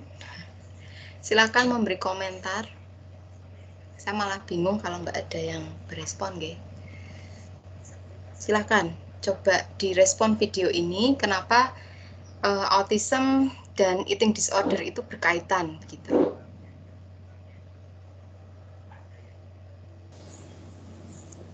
Izin menyampaikan Ibu. Silakan Pak. Barusan saya juga lihat kembali Bu ya di HP untuk video tersebut. Itu yang saya tangkap sedikit-sedikit itu sama-sama apa ya? Seperti antara eating disorder dengan autism itu sama-sama mereka itu memiliki kecenderungan yang hampir mirip, yaitu tentang selektif dalam memilih makanan Bu. Jadi ketika seseorang mengalami eating disorder ataupun autism itu mereka intinya ketika mereka biasa makan sesuatu yang anggap seperti apel dipotong jadi 4. Nah, ketika apel itu dipotong lebih dari 4 ataupun kurang dari 4, mereka itu seperti antara mau dimakan atau tidak, seperti itu Ibu. Mungkin penangkapan saya seperti itu. Jadi mereka itu lebih dominan tentang kalau memang sudah dari awal mereka dikenalkan dengan ini, ya dengan ini terus gitu, seperti itu Ibu. Iya, jadi menjadi sangat ini ya Pak ya, fasi ya, jadi berkaitan juga dengan sensori sebenarnya kaitannya. Ya, jadi menambahkan jawaban dari Bapak ya, jadi berkaitan dengan sensori. Jadi ada anak-anak atau ASD ini yang menjadi sangat sensitif ketika pola makan atau jenis makanan yang dikonsumsi itu mengalami perubahan. Itu terutama yang hipersensitif ya, sehingga picky eating itu menjadi hal yang sering terjadi. Nah, kalau kondisinya ini terjadi, anak-anak kan bisa mengalami kelaparan ya. Karena makannya itu milih-milih gitu. Dengan kandungan gizi yang tidak sesuai dengan kebutuhan tubuh ya. Nah, kondisi starvation atau kelaparan ini ternyata kemudian akan berdampak pada kemampuan anak untuk kemudian berinteraksi ternyata. Jadi kaitannya dengan, jadi individu itu akan semakin menarik diri dengan orang lain. Itu juga ditemukan pada kasus-kasus individu dengan anoreksia ya. Kalau kita sudah mempelajari anoreksia minggu lalu, kita akan melihat itu juga contoh dari gangguan klinis ya, gangguan makan klinis gitu, yang sangat serius maksud saya.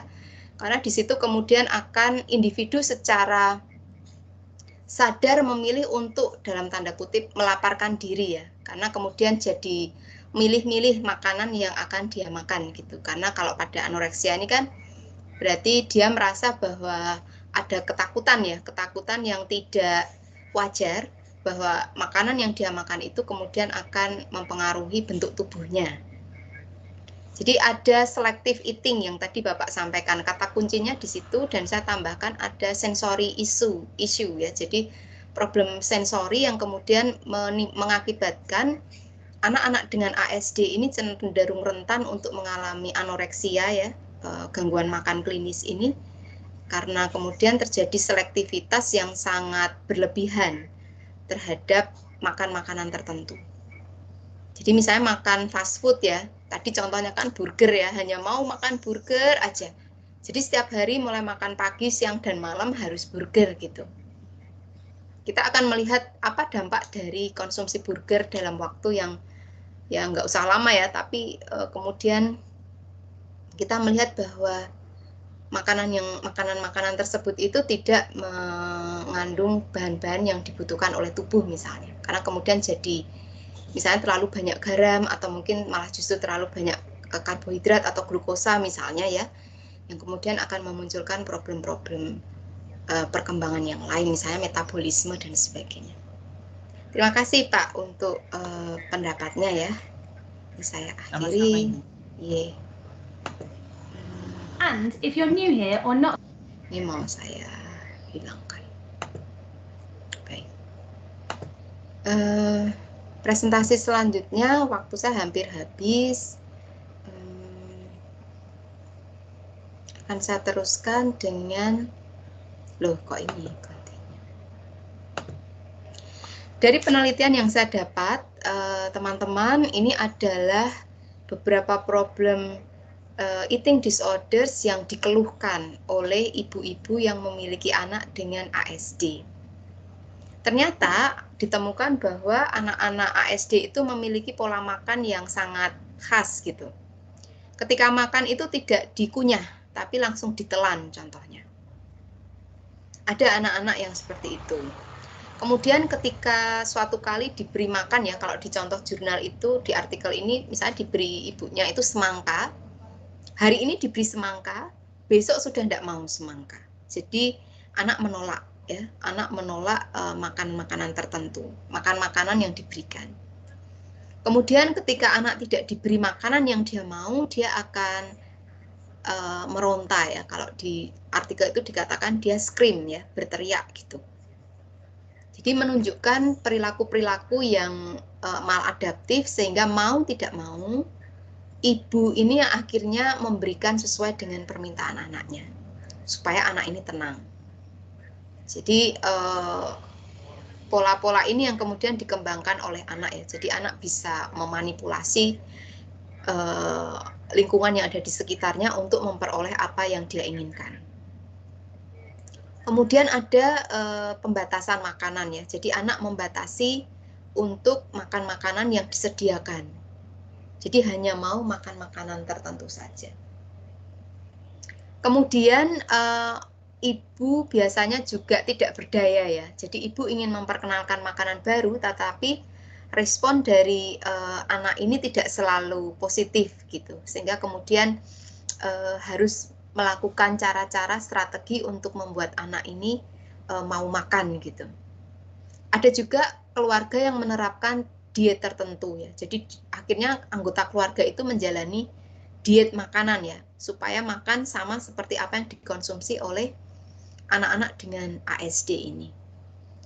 Jadi ternyata ada tantangan ya berkaitan dengan perilaku makan pada anak-anak dengan ASD, yang ternyata tidak hanya melibatkan anak-anak ASD, tetapi juga individu di dalam keluarga tersebut, yang kemudian mempengaruhi bagaimana perilaku mereka terhadap makan.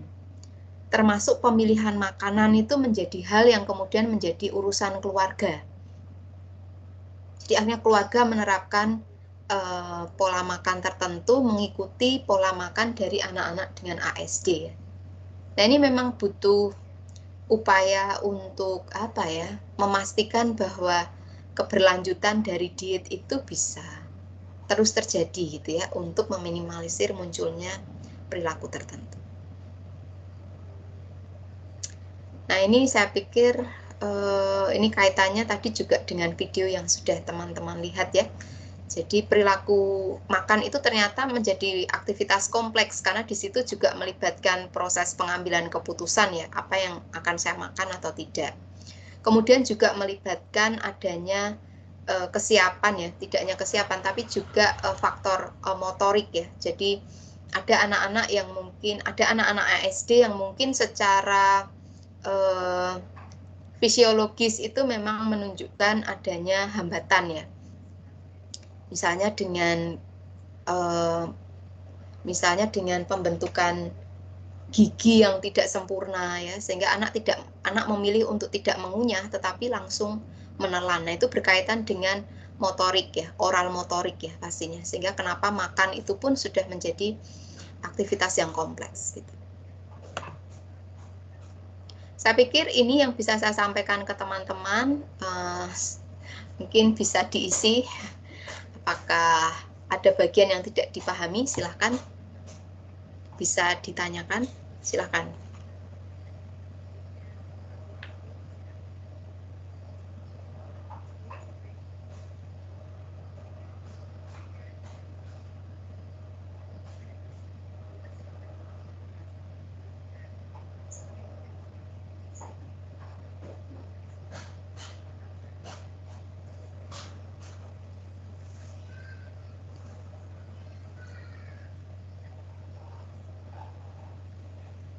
Saya izin bertanya, Ibu. Silakan, Mbak.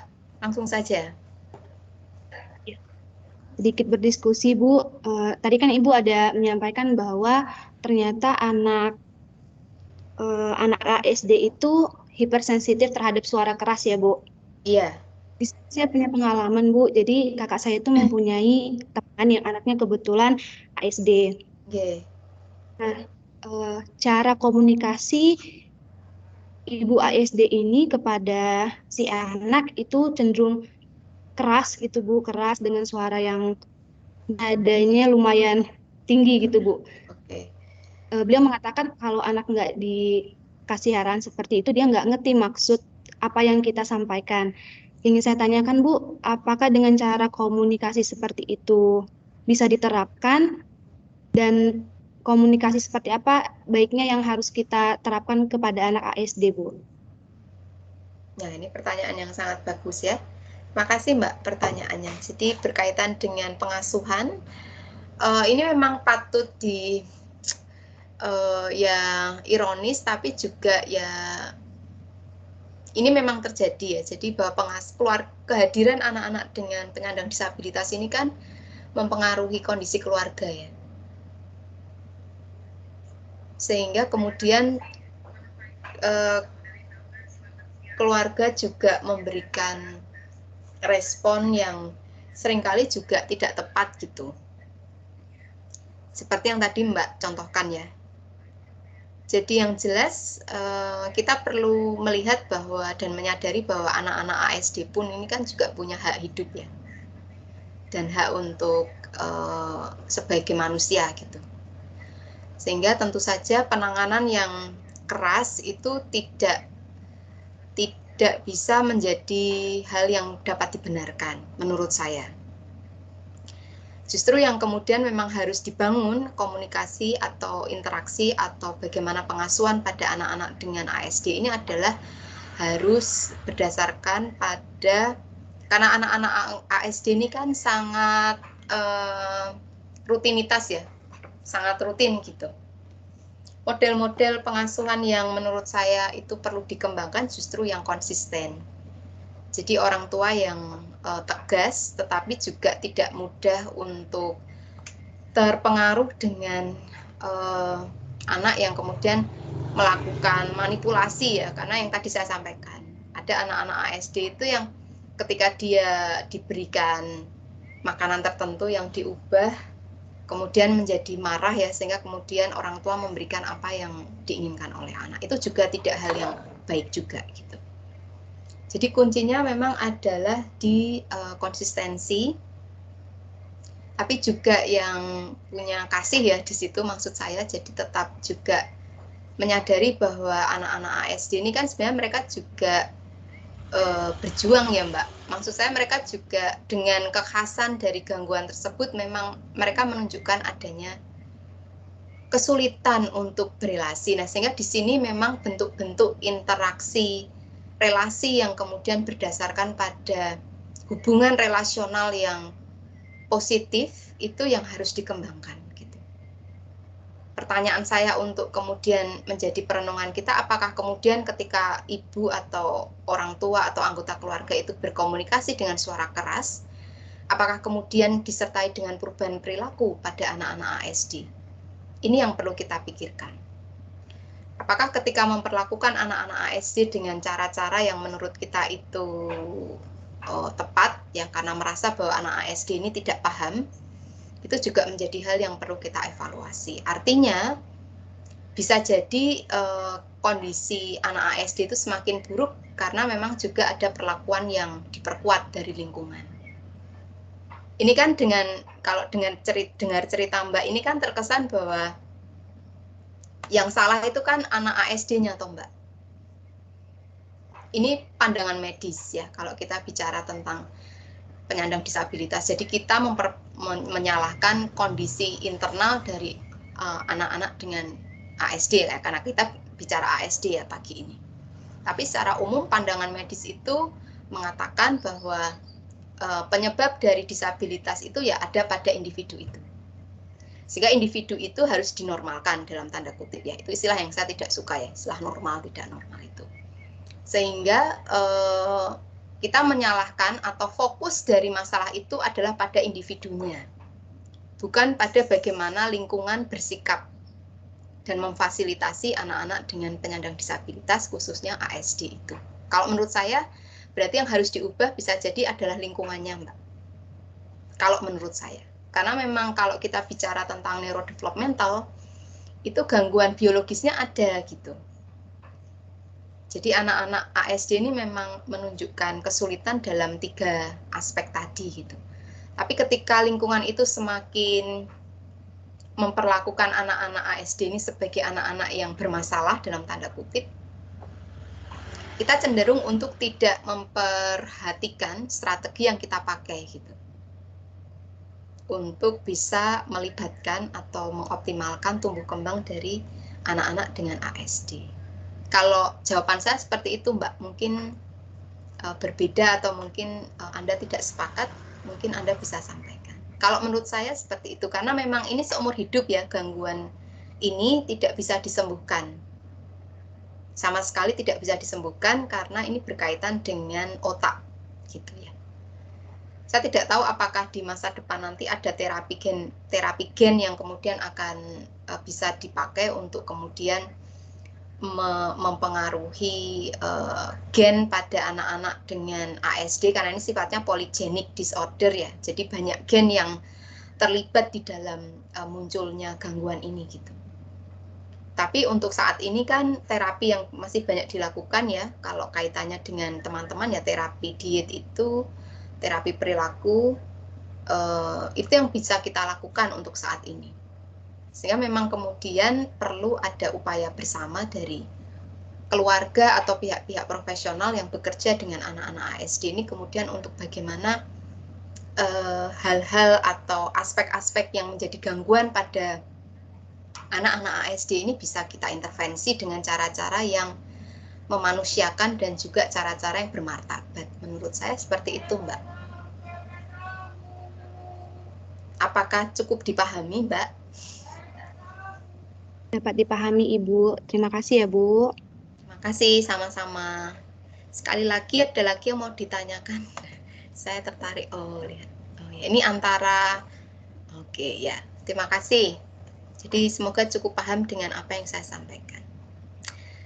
Terima kasih, teman-teman, atas... ini sudah ya, kita sudah diskusi. Untuk pertemuan hari ini, terima kasih atas kebersamaan ya, sudah di 3 kali pertemuan kita. Semoga materi yang saya berikan memberikan masukan dan juga bisa menjadi bahan pengayaan bagi teman-teman yang akan menjadi profesional dan terlibat dalam terutama berkaitan dengan tumbuh kembang individu. Semoga membantu dan mohon maaf jika selama 3 kali perkuliahan ada hal yang tidak berkenan di hati teman-teman, saya mohon maaf. Dan terima kasih karena sudah menunjukkan apa ya, bagi saya tuh teman-teman sangat bersemangat gitu. Dan itu membuat saya jadi juga belajar banyak dan lebih bersemangat juga ketika membagikan informasi yang saya punya. Terima kasih atas perhatiannya, juga saya tunggu saya tunggu hasil review artikel dari yang teman-teman sudah saya informasikan untuk tugas UAS. Terima kasih Mbak Nesia yang sudah sudah mengkoordinir perkuliahan ini. Ya, dan ya, terima kasih teman-teman. Saya akhiri perkuliahan pada pagi hari ini dan mohon maaf kita terlambat 10 menit dari jadwal seharusnya. Terima kasih, sampai bertemu, sukses selalu untuk teman-teman semua. Kuliah saya akhiri, selamat pagi. Selamat pagi, terima kasih Ibu. Selamat pagi. Oke, sama-sama, terima kasih. Selamat Ya, pagi. mohon izin live. Oke, terima kasih. Terima kasih Ibu. Terima kasih banyak Ibu, sehat selalu.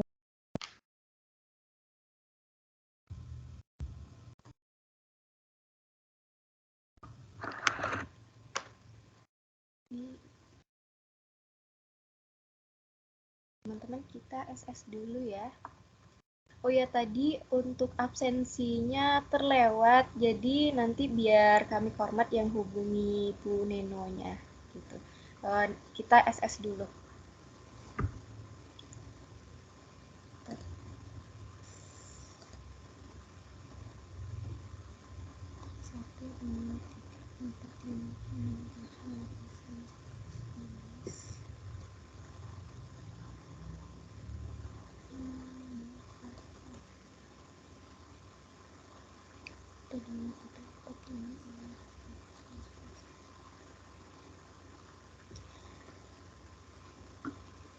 Aku SS dulu ya teman-teman. 1, 2, 1, 2, 3.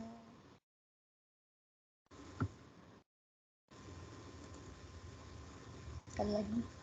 1, 2, 3.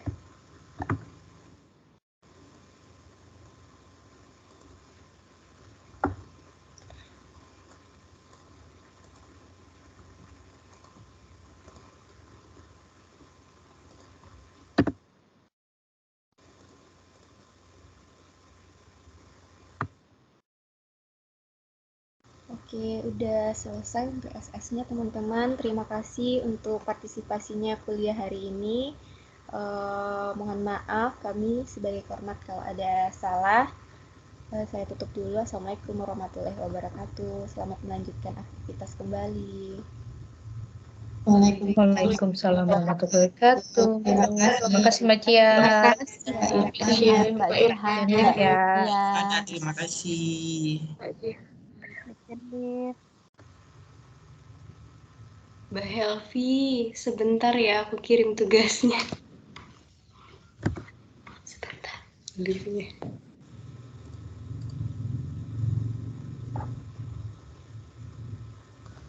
Mbak Cia, udah selesai tugas store belum?